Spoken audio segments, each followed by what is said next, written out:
Okay, thanks everybody for being on today. And we are on session 2 of Leading Through Adversity. And my name is Stephanie Richardson. I am a certified coach, speaker, and trainer with the John Maxwell team. And we are here today for anyone who maybe didn't catch us yesterday. We are going to just be facilitating discussion around the questions that were in your workbook after watching the sessions each time. And you noticed that there were 3 sessions in 4 days. So, obviously there's going to be some overlap from one to the other. So just know it's not perfectly like day 2 matches day 2 and, all that.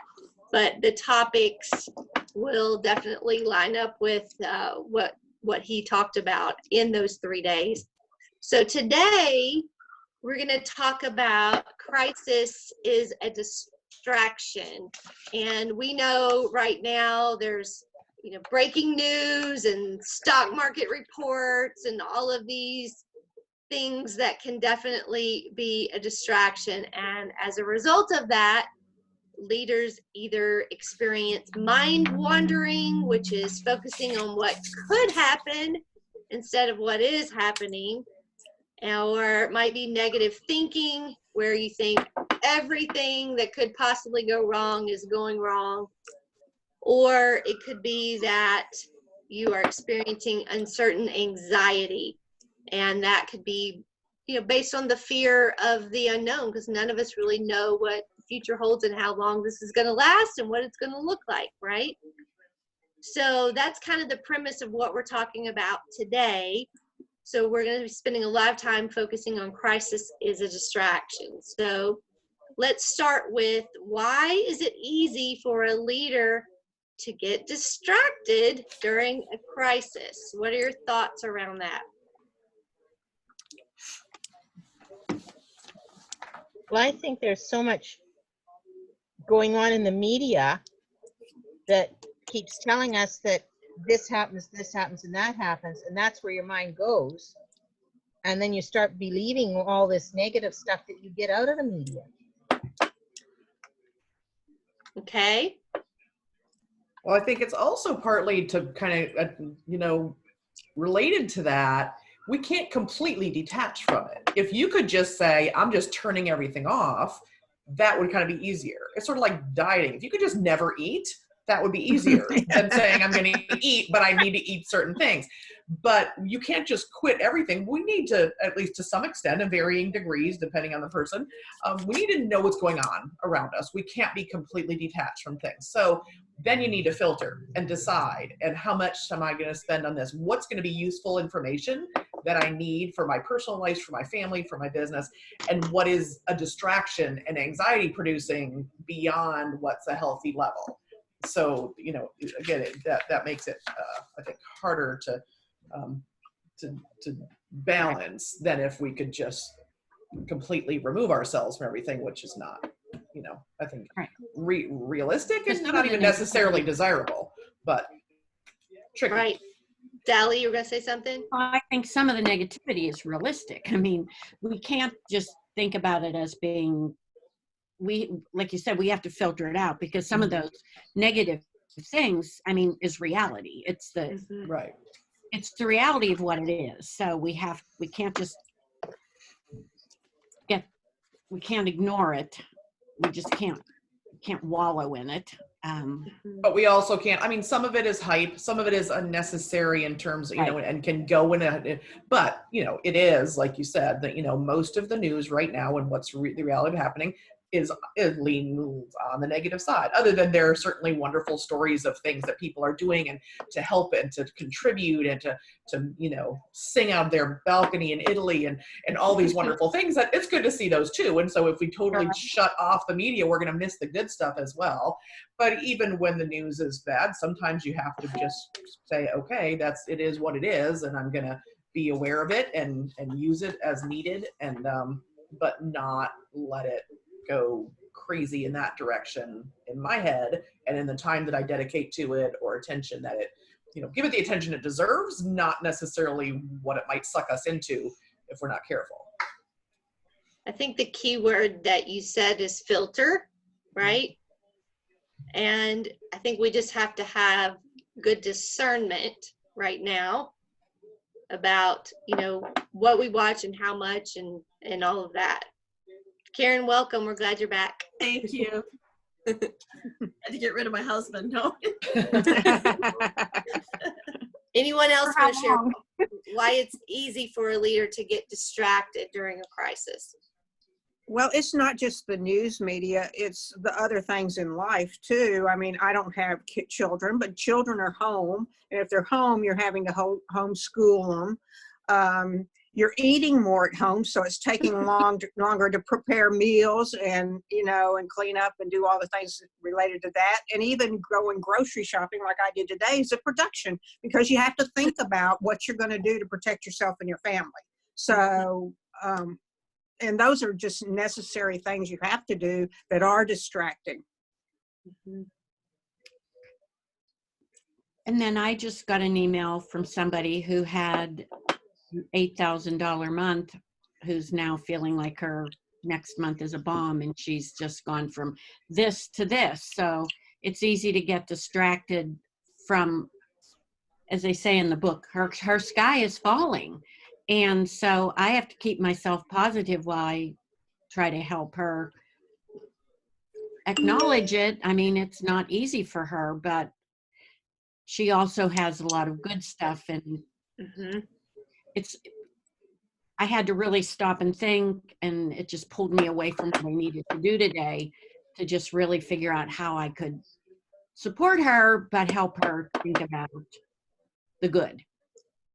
Do you want some suggestions from the group on that? I would, because she didn't want to talk. She just was up and down.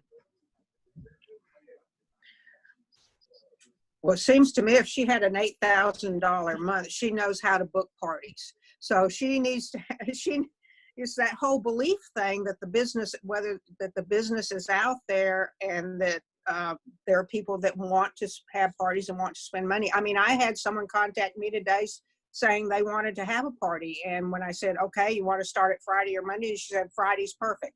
So, I mean, it's there. And I think it's just a matter of your outlook and your mindset. And changing up your approach a little bit, and doing some things, wording some things differently, being sensitive to what's happening. So the first thing being what Candy said, and believing that it's there. Okay, so if that's a given and we accept that, because if you don't accept that, and if that's not where you're starting from, nothing else is going to matter. So, but that in itself also doesn't get bookings on your calendar. It doesn't change your business. It doesn't change, your circumstances. Right. Just believe by itself. So when you start with that, but then also say, okay, so I do believe, but what I was doing a month or two ago it's not business as usual in the sense of the details of how we approach it. So it can be perhaps business as usual in my bottom line results, but what do I need to do differently to adapt to the current circumstances? Now that I'm kind of, sure that I am able to have a business. Calm down. What do I want to do, in terms of the things like whether it's, the type of business that you're doing, the people that you're connecting with. There are some that literally, no matter what we say and no matter what, it is not working for them. It's not going to happen for them right now. And rather than trying to talk someone into something that they just really literally cannot do, or aren't comfortable with, or whatever the details are, after we've offered some different perspective and suggestions and ideas, then we say, here's a hug, we'll be in touch later, take care of yourself, whatever, and then talk to somebody else, and so there may be more of that happens under these circumstances, but it's I think learning that. Where did you leave it with her, Sally?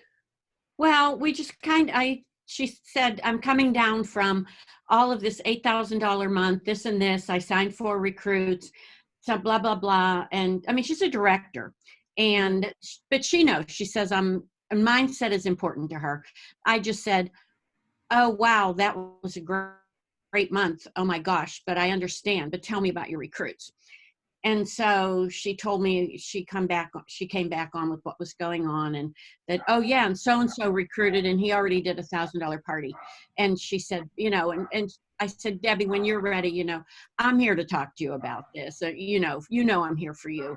She just really, I feel like at that point, she just needed to vent, get her negativity out of herself so that she could pull back up again, because she is someone that knows she's up and down. Mhm. So, but it was distracting because I was trying to do something else. And yet I was, you're getting these texts and you're trying to figure out how to be caring. I didn't want to throw a whole bunch at her because that's not where she was at that moment. Mhm. And I said, but if you're interested in some booking ideas, remember there's the Teach Me webinar tomorrow morning, and I think it will be awesome. So Yeah. just kind of a suggestion, but I had to kind of listen to understand where she's coming from. I But think suggesting the webinar is a great idea, a great action step. And, I think many times our leaders know the answer to their own challenges. They just have to be asked, what do you think you need to do? What has worked for you in the past? And how do you need to tweak that a little bit, based on the situation that we're in? And usually they can come up with some suggestions and ideas, and then they know what they need to do. Sometimes they just need to talk it out, right? Talk it out loud. Definitely. Yeah. Talk through it. So that's probably where I would go with her next if I were in your shoes. Well, from a distraction standpoint, that's a perfect example, I think, of how, so we've got our personal circumstances dealing with this crisis, but as a leader, you're also balancing other people's crises. Right. So they're going through the same kind of thing in some fashion that we are, but they might only have themselves to take care of. Now, not in that example, since she is also in a leadership position, but for many of our team members, it's really, their area of concern is smaller because that's maybe their own calendar, their own business that they're concerned about, which is completely legitimate. But we also have that. And then also all these other people that might be looking to us for some level of guidance and support. And sometimes it is time consuming and it is a distraction, but realizing that, that's what we do, Right. It's sort of Our like, job. when you're as a parent and your kids are like, oh my gosh, you're distracting. You're like, well, wait a minute, I'm your mom. That doesn't mean I want to be, have you in my face 24/7, but sometimes you got to kind of catch yourself and go, that's not a distraction. That's what I'm supposed to be doing, and balance that. Is it truly a distraction? Is it just maybe not what I planned? But that doesn't mean it's a legitimate time to shift your focus to this thing that also is important. Mm-hmm. And there's a certain amount of weight that you feel as a leader in helping people find their solutions so they can pull out of that and be successful, right? Yes. Yeah.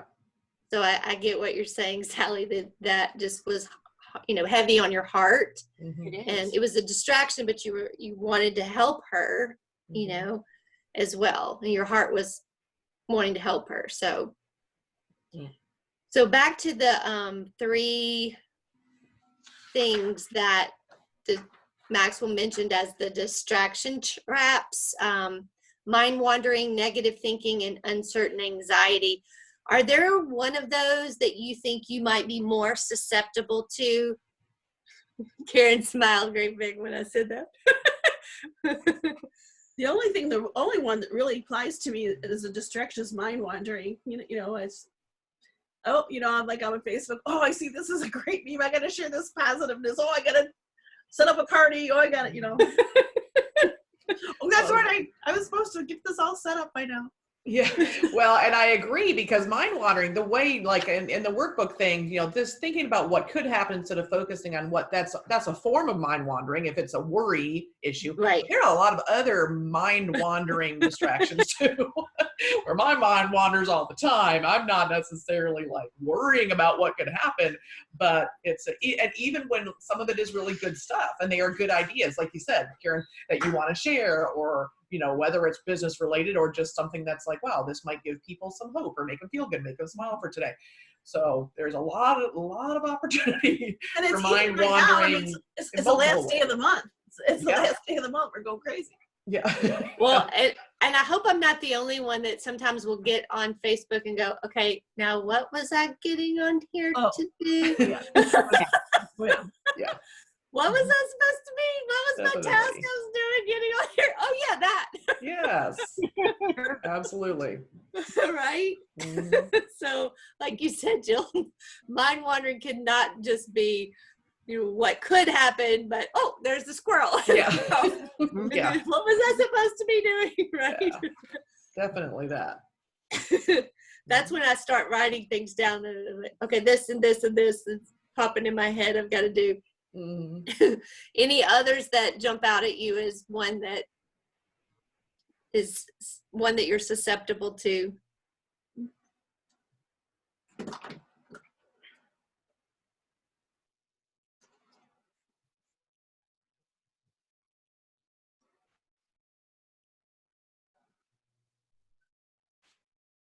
That the main one that everybody's dealing with right now? For me, yeah. Okay. All right. What are some good ways a leader can maintain focus during times of distraction? So it kind of goes into a little bit of what we talked about yesterday, I thought, in some of our discussions. So how can we maintain focus right now?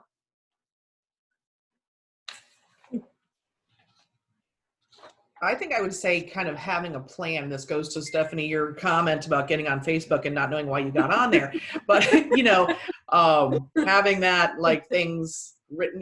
And I think this is something that's, you know, for most of us, probably a good idea at all times. But again, like everything else, perhaps more so now. But kind of knowing, you know, having that, getting your, like, literally plan, not just up here, but in my, you know, I like to use a paper planner. Some people like to do digital, but it's, you know, writing the stuff in there and having that stuff that you can kind of have your checklist and stay on top of. And that becomes more critical. The greater the distractions, the more critical the planning is, and kind of knowing, so you can physically look at them and go, oh, that's why I'm on Facebook, to do this or that, you know, and in what we're doing in many cases, you know, I would say for a lot of us, social media is part of it. So again, it's sort of like the dieting and the news and the whatever. We can't just cut it off. We can't just say, well, I'm just not going to get online. Well, we've got an online business. And for more and more people, not just, you know, in one industry, but overall right now, that's a fact. And so you can't necessarily go cold turkey and just say, well, I'm just not going to pay attention to that. So having some structured written down, these are the tasks or the ideas or the things that I really need to work with, can bring you back if you have the presence of mind to look at your planner. So that can be an issue, but you know, just gives us more guidance, and sort of like having somebody telling us what to do. We just have to take that role ourselves to do it ourselves, right. You know, to make that, put that plan in place. So if our head is not automatically thinking of it, we have something to go back to kind of regroup and get back on track. Right. So having a plan. Who else has a strategy for maintaining focus? Well, I was going to say, similar to what Jill said, just having, I go by lists, you know, and I love checking, you know, crossing out something that I've finished. It makes me feel a sense of accomplishment. So, I mean, I live by lists, and that helps me focus in on what I need to do that day. And I pretty much plan that the day before. So I know what I'm going to do the next day. Mm-hmm.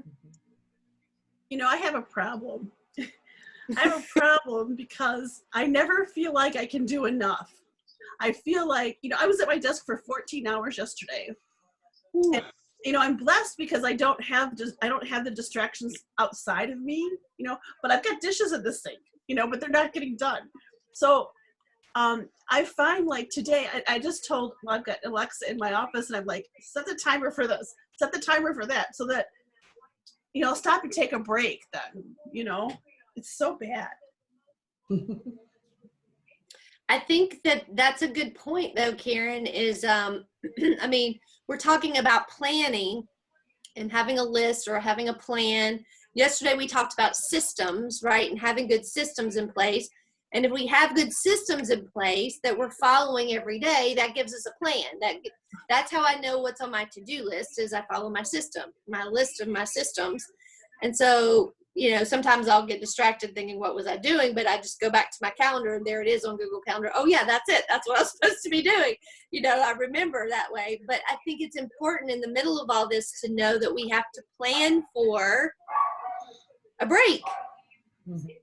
Plan for going outside and walking if it's warm, or, you know, whatever we can do to have a break, because you could work almost 24/7 if you wanted to, but we have to take self-care, because we're of no value to anyone in our family or our teams if we don't take care of ourselves either, right? And we could work ourselves to death. So we have to self-care. I need to plan recess. Yes. Plan a recess, girl. I think it is an interesting aspect though of having a business that is something that you really feel strongly about, that you're passionate about, that you enjoy. It's not, it goes back to that saying, if you do what you love and you'll never work a day in your life. It's not because you don't put effort into it. It's because it's what you want to be doing. And so it almost, you know, it has that big overlap. I mean, I know for me, I would a whole lot rather be working on, you know, business things than washing the dishes. You know, so I don't, you know, yeah, the dishes need to get done. Fortunately, I've still got kids at home that are doing the dishes, so you know, it's not doesn't fall on me, but that's an aspect of it that you can get caught up in something that you're like, wow, I've been working all these hours, but it to me is not the same as someone who's like working super long hours as a drudgery and a burden, and because someone's cracking the whip on them, and because, you know what I mean, because you know, I think it's easy to fall into that, and not to say at all that we don't still need a break and don't need to go outside, maybe get some exercise, make sure we're getting enough sleep, and, you know, interacting with the people in our lives and that sort of thing. But it becomes that sort of hard to know where a boundary should be. Is it bad? Well, okay, so if I'm working my business for these hours when somebody else is, you know, watching silly YouTube videos, how is that any better? I'd rather be doing something I enjoy that's also productive instead of watching this dumb show that, you know, would be what I would probably otherwise be doing with my time. So, you know, I don't know. It's not, I guess it just doesn't just come down to hours. It's the, you know, the way that what's coming out of it, how we're feeling about it, if it's a negative, or if this is something that really feels sort of energizing and productive and fun, dare I say, you know, that we're spending our time in. And hopefully, I think it's one of the things that's really a blessing, is when you can have where your business is also something that you love and enjoy and have passion about. That's a pretty sweet place to be that a lot of people don't have. So I say embrace it, not in an unhealthy way. And we have the blessing of having our own business so that we can set our own schedule, right? And take a break in the middle of the day if we want to, go for a walk with our family or our dogs or whatever, and, you know, do that in the middle of the day. So I do that all the time. Especially in the summer, I have a pool.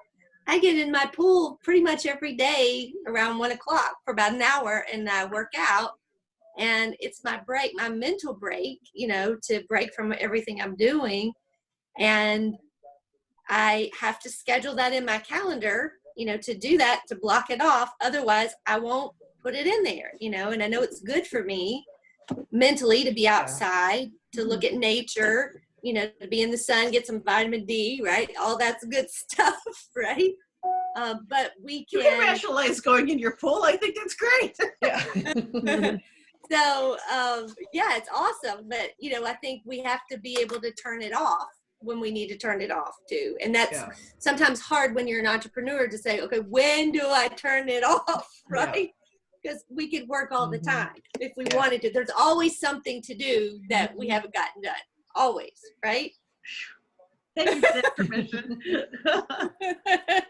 So we were talking yesterday about positive thinking, and I wanted to see if you have any helpful ideas for positive thinking during a challenging time like this for each other, or that you could share with each other to share with your teams, or what are some ideas for positive thinking, maintaining that? Well, I think, Okay, I'm sorry. go ahead. Well, I was just going to say that, I was looking at the director's success, and there's some really great things happening, and I know I took a screenshot and shared it with my team because, somebody fast tracked within like 3 weeks and has Yes, a team. 30 days. I'm like, oh, Yes. oh my gosh! I'm like, you guys could do, who you sign up, who you could help, who right now needs money. Mhm, This can happen for them, and I think that's very positive. mhm. Yes. I was going to say, I like to read. And so, reading motivational books, things like that, or that help me in my business generally anyway, but they always, spur me on, or listening to a podcast or something like that that's a positive message. I think to me that really energizes me for the day. I typically do that in the morning, and Mm-hmm. that works for me. That's a great tip. Any certain podcasts you like, Candy? Well, we were talking yesterday. I've gotten so I like John Maxwell. And I was listening. Well, I was on a thing with Pam's team this earlier today, and Jean Jonas was doing a training, and she mentioned Rory Vaden. And it's been a while since I listened to any of his podcasts. And I remembered I really need to listen to him again. So he's on my list now. Because I think he energizes you and makes you want to take positive steps all the time. And he was talking about discipline and consistency. I guess that's the whole theme of everything I'm reading and listening to right now is consistency. Mm-hmm. That's my word of the year. And I haven't been doing this consistently, but I feel like I absolutely need to do it. Well, I'm not going to say need. It's important for me to do it. Is to every morning just look on Consultants Corner, look at your reports, find somebody that something awesome happened to, and get on and recognize them. Mm-hmm. And I've been using voice messaging. Yeah. And sometimes they just love to hear you say, "Woo, congratulations, I see you did this." And not just a text you can do it on your Facebook page and all that kind of stuff. But when I do something like a voice message, they love it. So I think that's something that I'm going to do every morning is find somebody that I can send a voice message to give them to give value to them. Yes. Because there's a lot going on that's good. I mean, Mm-hmm. So Sally, I'm curious about that. So that's not like calling them and they didn't answer, so you leave a voicemail. That's recording instead of a text, recording a voice message. And That's a sending that great to idea. people That's as a message. great idea. text, just That's use the fun. voice thing. And if you don't like what you said, you can You delete can it do it. before you send it. Yeah. Believe So, me, I'm a and master then- of deleting before I send. Yeah. That's But fun. I like that idea. Yeah. They like it. So I Mhm. should do it more. Yeah. I like to do that in Marco Polo as well. I need to check out Marco Polo. I've It's heard of that fun. too, but I don't know anything. It's an about it. app, and it's basically a video. So you say something and you hold the phone up and you say something and it videos you talking, and then it sends it to the person, and then they can watch it while you're talking, or they can watch it later, and then Mhm. they watch it and then they video and send something back. So it's just a little more personal than a text because you can see them. And I mean, we get on there, we don't have makeup on, we're in our PJs, and we just, it's just like the way it is. Yeah. It's just fun. Mhm. I mean, we don't care. We just get on there and talk, and it's just a fun way to talk to people and check in with them. It's a fun app if you haven't tried it. Yep. My daughter-in-law uses it all the time in her business. Yeah, a lot of people use it. I was going to suggest, TED Talks. If you haven't checked out some TED Talks, they can be really encouraging as well. And then obviously YouTube we mentioned, but there's certain authors you could look up, like Rory Baden. Remember that speech about the buffalo that he did for us? That was a very encouraging one that I know that's a YouTube video because I've seen it from one of his trainings. So that would be a good one to share, I think, with our teams right now. Mel Robbins, who wrote the 5-second rule. If you haven't checked her out, she's an author, and she is very, just because she was an attorney, she's very straightforward about how she says things. But I like her because she's direct, and she has struggled with anxiety and depression, and she's very open about that. And I think has some helpful tips because of that, because she's walked that journey. So there's a lot of authors and people that we can look at on YouTube, and Hal Elrod. I mean, there's so many different ones we can check out, podcasts and YouTube videos for to help us. Did you say Mel Robbins? Mel Robbins. Okay. Mm-hmm. Reminds me of a comedian. She's a little blonde. Mm-hmm. She has a TV show now too. But yeah, she's amazing. I like her book, The 5-Second Rule. Any other tips on positive thinking during times of challenge? So I was just mentioning anxiety and fear and how she's very open about that. Do you have some good ideas on how you combat anxiety and fear when we have uncertainty like this? Like, how do you deal with not letting anxiety and fear take over?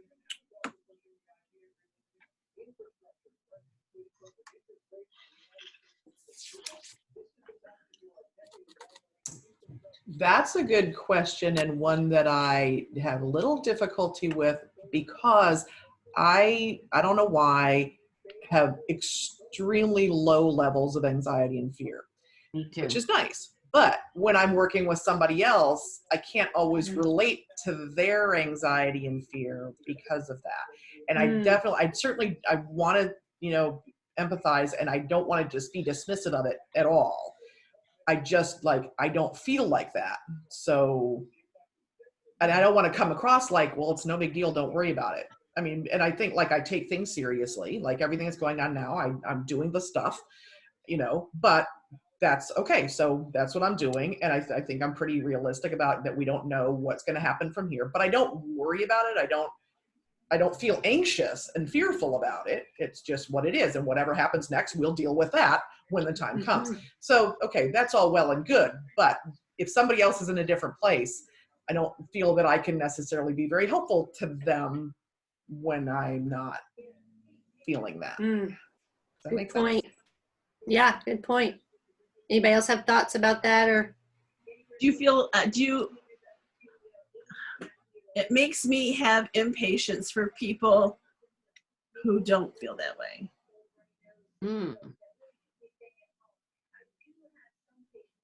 It makes you feel impatience for people who feel anxiety or don't feel anxiety. Yeah, they're they're fighting a problem, or they're dwelling on this, or they're dwelling on things that are not constructive. Mm-hmm. I have a real hard time dealing with it. That's my biggest. It's always been my biggest challenge in our business. Mm-hmm. Like, just do it. You know what I mean? Yeah. So I have to fight that. I always have to check that. That has to. Yeah, I have to stop myself. It's always a challenge for me. And sometimes it's just, they don't feel like doing it, or they're not, whatever, which is a little different to me than someone who just is literally, really struggling with anxiety. Mm-hmm. Similar, at least on the face of it, the motivation on their end can be different when it's a sort of a legitimate, whoever decides what's legitimate, I guess. But when it's something where you're going, well, yeah, that really is, something like, but I totally get where you're coming from, Karen, because that's kind of how I am too, because that's not my experience. You can get a little impatient, and then, I catch myself as you're talking about, but I don't feel like I necessarily have the best possible tools to help them because I don't relate to that fear. Well, and I think that's a good point too, is like, at what point do we wear the leader hat or the Dr. Laura hat? Like, I mean, I want to build a relationship with people, but I don't have the time nor the desire to be their therapist. Right. Well, it comes back, I think, too, there's a little bit of it when you're looking at that difference. Is it something where you can keep going back to them and say, well, tell me about that. What are some things you can do about that? And that's those conversations, that I think we're all pretty well aware of are absolutely useful. But the underlying difference, I think, comes from whether it's something that you sort of seems, and I don't mean this at all to seem condescending, but kind of like manufactured, like this is something that they are, kind of making excuses versus something that is really something to, be at least to some degree legitimately fearful of, and so when it's just something where they're making excuses, that's a very different, and excuses that are not sort of, again, legitimate, whatever. I guess we each have, on a case-by-case basis, determine what seems to be like a more or less legitimate excuse. But in a situation where there are, pretty serious things going on, and again, that varies from one person to another. I will share with you, and I know, Stephanie, you're talking about your neighbor former neighbor who was not well. One of my team members' cousin died yesterday from this. Oh my gosh. He was hospitalized about 2 weeks ago. Both of his parents and his brother-in-law are also still in the hospital, sedated and on ventilators, and he passed away yesterday. So, wow, it really, and I know this is happening obviously with other people too, but that's pretty close to home. And so I'm, talking with her, and clearly I'm going to talk with her differently than somebody who's just like, I can't get any bookings. I mean, those details are different, but there are some things to be legitimately feeling, sort of some of the fear and anxiety that, so I don't want to be dismissive of people when they have that. But at the same time, it's not helpful to them for me to feed into it either. So I'm not at all wanting to go down that road. But the balance, of being sympathetic and helpful and supportive and not necessarily, agreeing with them that we need to ramp up more fear and anxiety. But yeah, I don't know. It's tricky. And anxiety is directly connected to our cognitive beliefs about something, right? Mm-hmm. And so what someone believes to be true for them may create anxiety, but might not be true for you because it doesn't create the same anxiety in you, right? Right. So I have and Jill, I know you've raised lots of kids, but one thing I noticed from being a therapist in my previous life, my daughter's 18 this week, and I know Karen's like shaking her head. So most of her friends struggle with depression and anxiety. Like most of her friends really struggle with it, and it's running rampant through teenage girls. And I have my theories about why that happens, but we have been faced with it. I mean, even when we were traveling not too long ago and her friend was with us, her friend started having anxiety, panic attacks while she was with us, And so, but this is a very common thing that happens with my daughter's friends who are around her all the time. And I can name several of her different friends that have all had that experience around us, and watching them help each other through that and cope is interesting, but also empowering to watch, But for them, whatever they're believing right then that's causing them anxiety is so true. Like nobody can, you can't, reason with them because it's true for them, right? It's very true for them. So no matter how much information you share or whatever, it's not going to change their mind because it's what they believe. It's their cognitive belief about it, right? I've never looked, I've never looked at it like that. I have a daughter who has 38 and she suffers from that. I mean, she says people think it's irrational fear, but it's not irrational to her because Right. it's her rational thought. And she knows it. She knows that she is like that. And she knows that she has fears that other people don't have. Mhm. And she knows that it's over the top, but she knows that she can't change it. She tries, she does her best. She's in, she goes to a therapist, but when the thing comes on, it just over the top and it just attacks. And you can't, she knows it's not real, it's her reality. Right. So But it's her reality. Yeah. It is, and it's very hard to be there because you really can only just sort of support as she goes through it. Mm-hmm. It's hard. Mm-hmm. Is that helpful, Karen, to Really helpful, yeah. talk that through? And I mean, I think there are a lot of women that struggle with anxiety, and we tend to find more women in our business than others. So there's a lot of women that I think that struggle with anxiety. And so, I'm going to You know- shift that from drama, okay? Yep. So, anything else on anxiety and fear before we move on? All right. Did you maybe have an experience in the past where you had a leader who got distracted during a crisis, and how did that impact their people? Anybody think of an example? Someone who got distracted during a crisis? Maybe a leader that you might be another leader on your team, or maybe in a place you worked previously, or anybody come to mind and how that impacted? One of my directors has had cancer, a couple of them actually. Mm, One of mm. them actually lost her directorship because of it, but she's still, she's building back up. But How did that impact her team? one person blossomed. It's so interesting. One person really blossomed. The other person, like I said, she lost her directorship. Mm, She lost her focus. okay. And I of course stepped in where I could, but you can only, do so much. And Right. Well, and that goes back to one of the things that Maxwell said, which is two people can deal with the same adversity and have very different responses, right? Definitely. Yeah.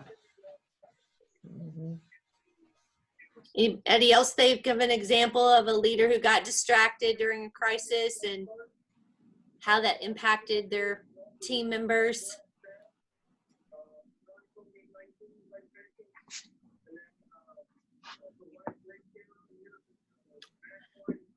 I think a lot of times when people, have like a personal crisis and that, consumes them, they focus on themselves so much that they neglect their team because they're just trying to get through the day, right? Mhm. They're just trying to survive and function. Mhm. And it's really unfair to their team, when that happens, because it can impact them in a negative way. But it also, like you said, Karen, can impact somebody in a positive way where somebody could rise to the top because of it. So who knows why some people are just more resilient than others, right? I think for some people it's a respite. I know that, in 28 years with Pampered Chef, we've been through, a lot of us have been through a lot. I've got divorced. I've lost my parents, and Pampered Chef has always been my saving grace, and my Pampered Chef relationships. Mhm. Mhm.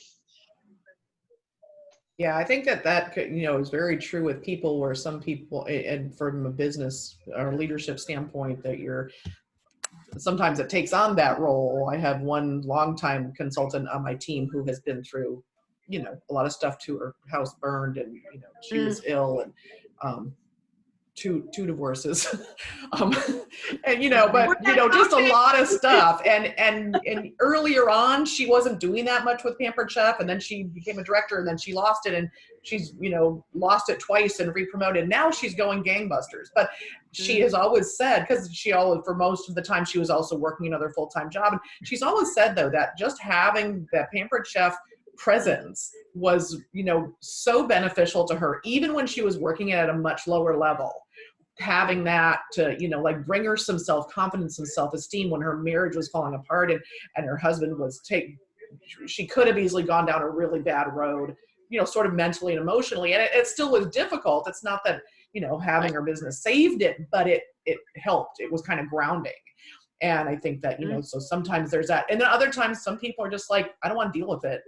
Mhm. That's not important anymore because this now is my priority. And that's who's to say if something's right or wrong, other than to the extent, like Stephanie, that you mentioned, that as a leader, there are other people affected by what we do. So for me to say I'm having a crisis now, so forget it, I'm not doing that.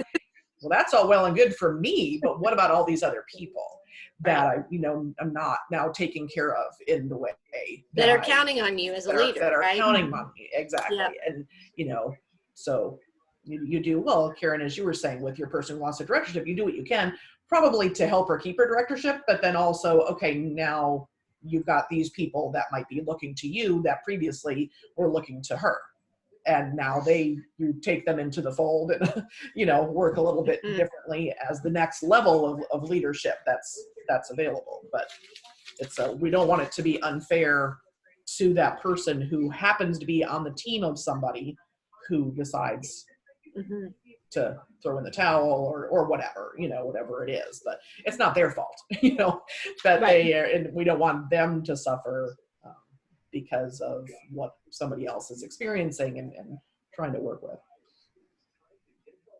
So last question in your workbook, what's your best advice for a leader who needs to pull themselves together, quote unquote, and why? Snap out of it. No.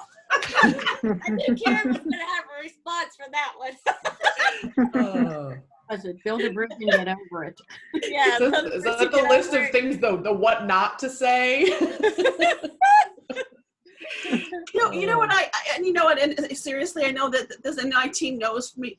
Look at my hair. My team knows me, and it's like, you guys, I really understand, I understand that you're upset. I understand you have every right to be upset, but after 15 minutes, it's a choice, so what can we do to get over it? Yep. That's sort of, it's okay to go below the line. It's not okay to live there, right? Or take your time to wallow. Who was it from, Pampered Chef? That's the wallow, wallow, wallow. Okay, now we're done. And I remember hearing years ago from somebody the idea of, if I could fix that for you, I would, but I can't. So what can we do? If I could change that, if I could wave my magic wand and fix that for you, I would absolutely do it. Since that's not going to work, what can we do to move forward in a constructive way? So, certainly acknowledging their need to, wallow or what have you, but not sitting there for too long. That's one of the things that Hal Elrod shares in his book, that you give yourself a few minutes to grieve or vent or cry or whatever you want to do, and then move on. Right. Right. And so sometimes people need a little help with the moving on part from a leader, someone to say, okay, time's up on the wallowing. What's the next step moving forward? What's the next step here? And it's really interesting because I have, like today I have somebody who's $1,000 for being green, and and I talked with her about 10 days ago, like, what's happening, trying to give ideas, and she doesn't do a thing. Then I talk with another person, and I'm like, kind of kicking butt, like, why are you wallowing? And let's get busy here, and walking her through it. I was nicer than I'm sounding, but and she's like, and she posted on my on our team page, like, thank you so much for the tough love. Thank you so much for not, because she had a long way to go, and I'm like, do the envelope game, get your team doing this, try this, and we'll keep giving you ideas if you need them, but then they thank you for, just believing in them and trying different things. Yep. Sometimes we just have to help them see to not give up yet, right? Mm-hmm.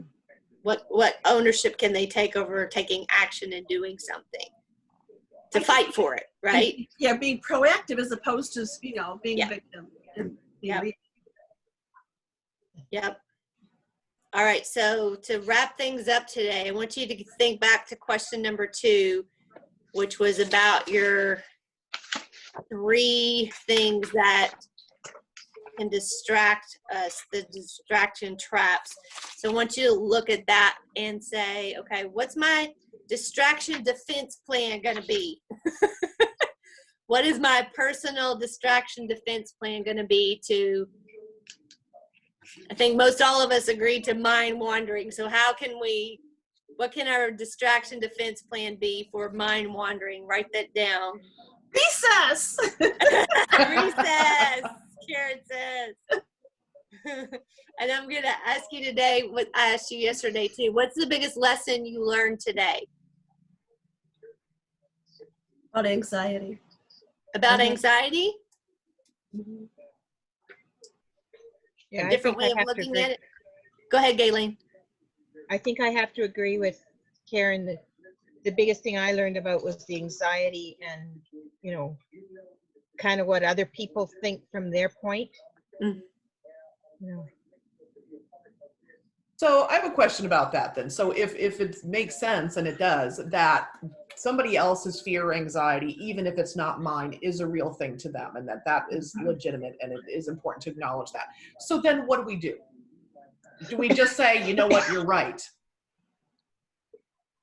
You're right, and this is how we can help.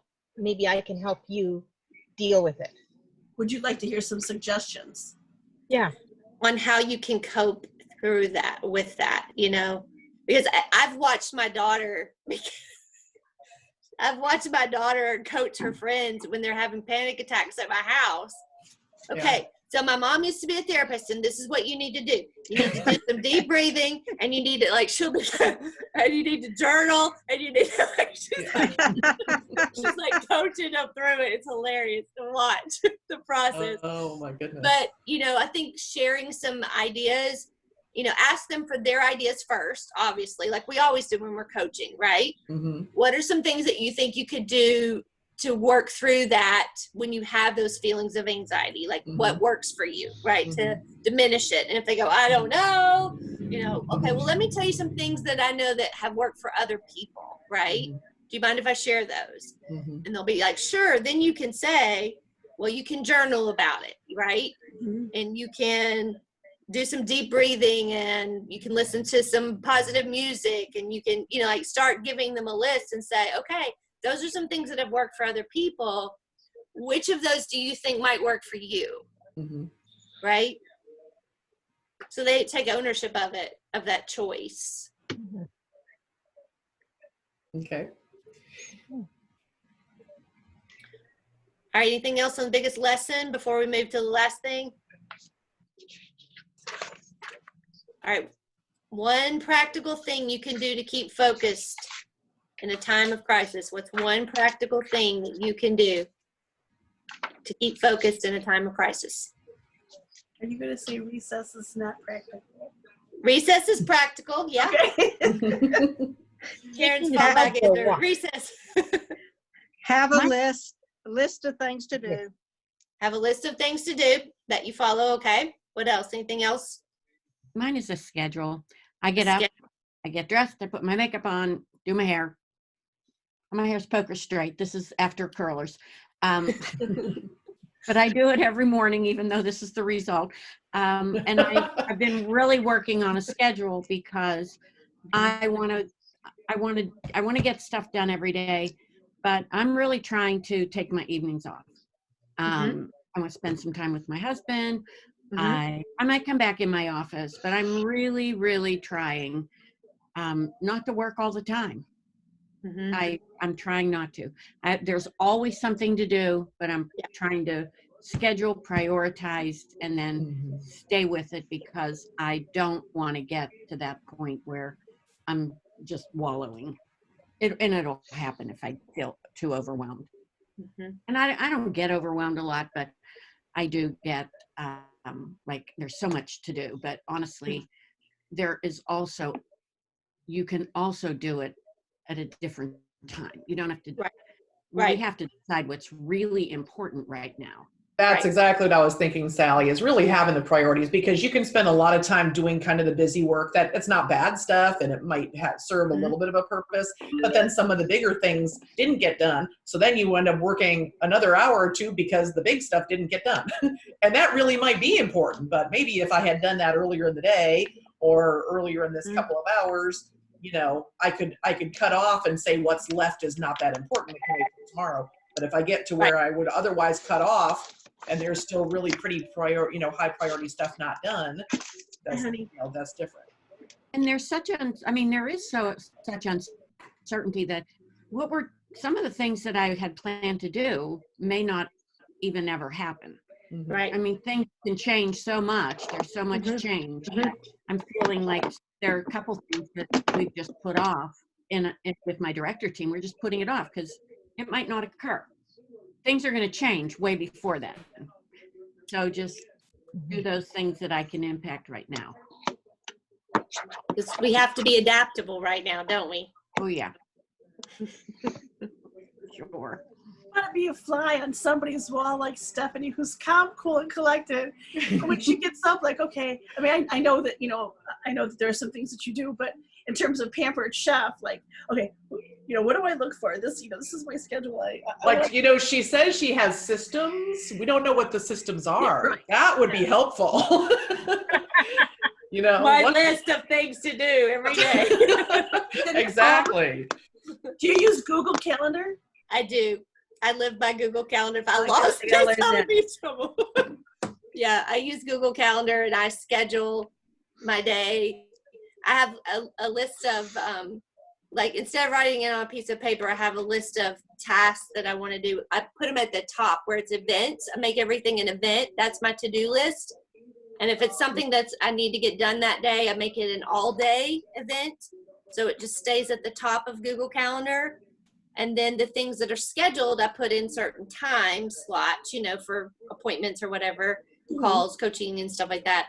And then my goal is to get everything off of that top gone, by the end of the day. Because when I'm done with it, I delete it. Now, if I don't get it done, like there were 2 things I didn't get done completely yesterday. I had part of it done, but not all of it. So I just moved those to today, and I've gotten both of them done already. So, I just put them as an event at the top.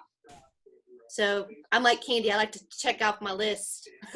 Oh, me too. I do this. Me I do too. the same thing Mine's just on paper, but absolutely. No, the phone's great because you can just delete it once it's Yep. done and it's gone. I love it. I've got to learn to use Google Calendar. I will teach you. I've taught Stacy Itzel and a bunch of our directors, and I'll teach you if you want me to. Seriously. Oh, you betcha. I'll take you up on that, Stephanie. Thank you. So let me know if y'all are doing that, and we'll, Yeah, let's set I'll up a jump Zoom. in. How about if we set up a Zoom? Yeah. Yeah, there you go. Okay. Okay. You guys Sounds- message me and we'll do that next week. Okay. Awesome. All right. All right. See you guys again. Okay. Thank you so much. Great Thanks. talk. Bye. Bye. Bye.